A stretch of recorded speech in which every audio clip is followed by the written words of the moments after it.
ఇప్పుడు చాలా మంది ఏం చేస్తారంటే బాడీ బిల్డింగ్ దానికి నేను స్టేజ్ షో చేయాలనుకుంటారు, మోడలింగ్ చేయాలనుకుంటారు. వీళ్ళందరికీ మీరు ట్రైనింగ్ ఇవ్వగలుగుతారు, రైట్? అవును. బాడీ బిల్డర్స్ కి ఒక టైప్ ఆఫ్ ట్రైనింగ్ ఉంటుంది, హెవీ ఇంటేక్ ఉండాలి వాళ్ళకి, పర్ డే 10,000 క్యాలరీస్ దాకా ఉండేసి ఫస్ట్ నేను విన్నాను బల్కింగ్ చేసి కటింగ్ అంటారు.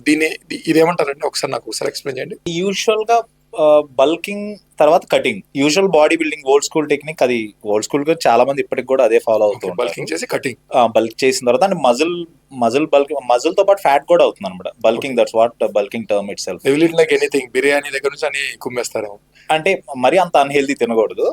బల్కింగ్ లో కూడా కొంచెం క్లీన్ క్యాలరీస్ తీసుకోవాల్సి ఉంటుంది అనమాట. White rice, basmati rice, potatoes, sweet potatoes, carbs లో కూడా ఎక్కువ హై కార్బ్ ఇంటేక్ ఉండాలి, హై ప్రోటీన్ ఇంటేక్ ఉండాలి. ఫ్యాట్స్ కొంచెం నార్మల్, కొంచెం జస్టిఫైడ్ ఫ్యాట్ ఇంటేక్ ఉండాలన్నమాట.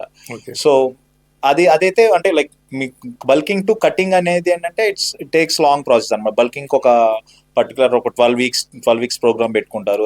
దాని తర్వాత కటింగ్ వచ్చేసి ఒక 8 వీక్స్ ప్రోగ్రామ్ అలా పెట్టుకుంటారు అనమాట. Well design. రైట్ అండి.